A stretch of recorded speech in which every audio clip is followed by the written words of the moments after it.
Thank you everyone for coming to listen to me talk about billing.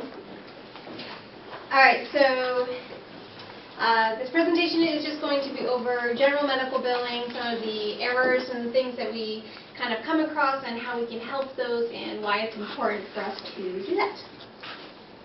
Alright, so first off, there's two different types of billing. You have your technical billing and you have your professional billing.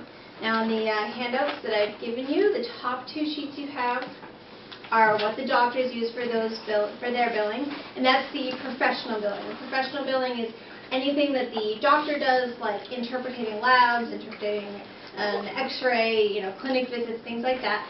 And those things are what's reimbursable to the doctor. Now the technical billing is anything that someone with a technical license, like nurses or therapists do, as the other two sheets you see. And those are the bills that are put in and are reimbursed to the hospital. So it's like actually taking the x-ray or actually doing the labs. So that's the difference between those two. The next part, what we come into errors with billing is you have, your most common billing errors are billing to the wrong insurance. That's why when the patient comes in for the follow-ups, we like to take another copy of their insurance card, because anytime someone changes insurance, if we bill to the wrong insurance, we're obviously not going to get paid for it. And if you bill to the wrong insurance, not only does it delay your treatment, but it also delays to, if you have a different insurance, do you need a different amount of referrals? Do you have different co-pays? That's all kind of important, why we need to have the right insurance card. Billing with the incorrect code. When you look at the billing sheets here, you have 5-digit letter codes in those, and that is your CTP code. The CTP code is, each code is specific to a different kind of treatment. So if you have the wrong code on there and you're billing for a different procedure than what you actually did, it's going to get kicked back to you that, did you actually do this? Also, for us here in this department, we have our letter codes. All the codes are 5 digits. So you have 5 letters, you have your 5 numbers. And when we have the 5 number codes, it's important to are we treating with an E-beam I, or are we treating with an E-beam S? What's the difference, in making sure that we have the right one in there for the patients. The next most common error is matching the payment to an incorrect charge. Again, that's saying oh, well, we treated this person with a 6 MVC when really it was a 6 MVI, and making sure that we have the right thing there. And lastly, the missing or invalid information for claims. So a lot of this is the documentation saying, oh, on this day we charged for 2 Verif films, but we don't have that information. It's not valid. Or a lot of times this can be, kind of writing something down and it's kind of a scribble and no one can read it, so it's put in incorrectly. Or things like if we write down, a lot of times we write down here an NCSIMUS. That's a 7-digit code. Is it the first 5 digits? Is it the last 5 digits? Which one are we going to use? So making sure that we have the right information can help solve that error. Also, more than one code on the same day. There are different kinds of codes, and some of them have qualifiers to them, meaning you can put in the quantity that you did, like a certain number of x-rays or a certain number of plans generated.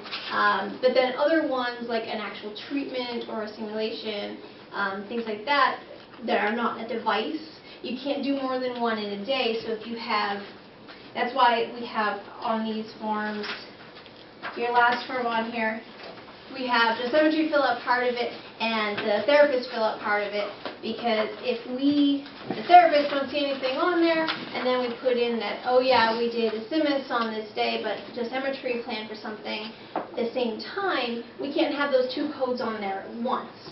So what happens with that is you have 2, you can only take 1. The insurance wants to take the lowest one. We want to bill for the highest one, because insurance doesn't want to pay out any more than what they actually have to do.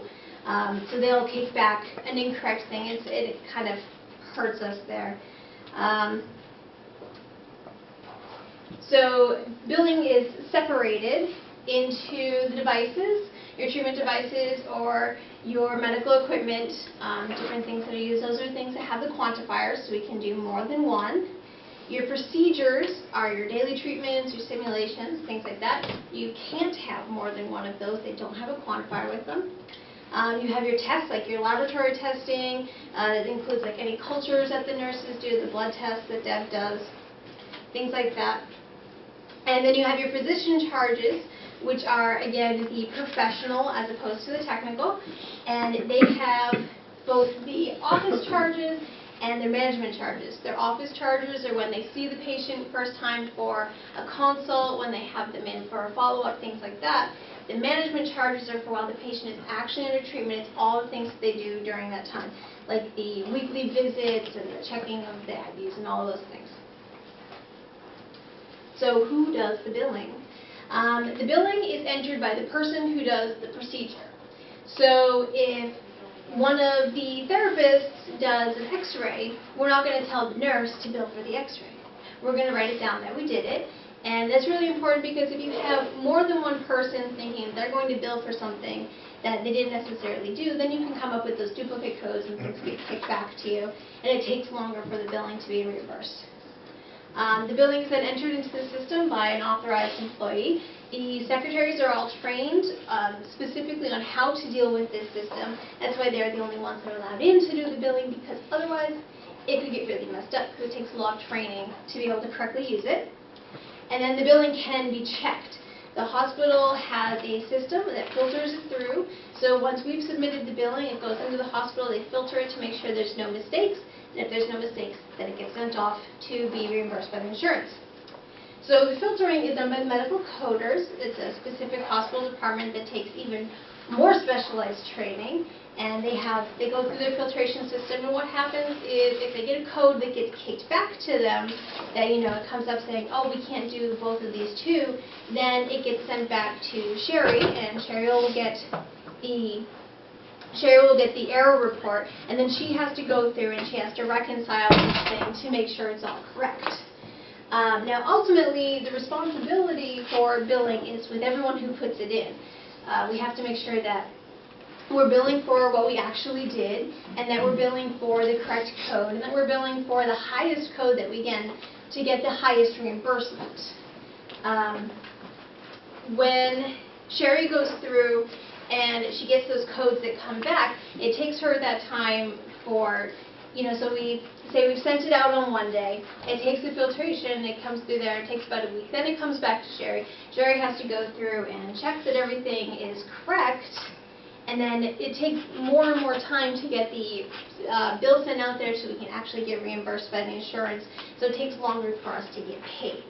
So it's really important that when we're doing the billing that we check and we double check what we do to make sure that it's all correct.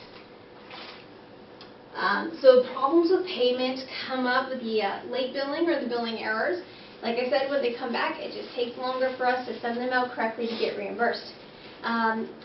Typically, you have 30 to 60 days from when the procedure is actually done to have it submitted and get a reimbursement. Otherwise, insurance can just say, not handling it, too late, you don't have enough time.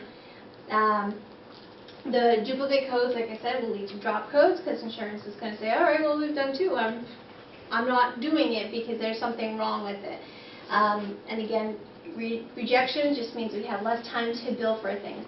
Now, with the filtration system, why it's really important that we make sure our documentation is correct is because a lot of departments will have impact, or they have the EMR that they can use to make sure that everything's right, but we don't use either of those in our department. That's why we have the extra documentation in the papers, and that's why we have to really make sure that everything that we did is correct, because we don't have that instant saying, no, it takes us that time to get it back. And again, the conflicting codes, which one is used, insurance wants to give us the lowest amount possible for reimbursement, and we want the highest amount possible for reimbursement. So finally, everyone's responsible for their own billing and for what they do. We all know that. We can't enforce it enough. Timely billing helps the hospital, which helps us. Less reimbursement that we have, the less insurance wants to give us, which is just kind of the economy and the way things are going, means that our jobs can be in peril. And even if not our jobs, the more money the hospital has, the more revenue the hospital has, the more likely we are to be able to get more staff. The more staff we have, the less we're burnt out, the less we're stressing out in the department, and just kind of makes everyone happier.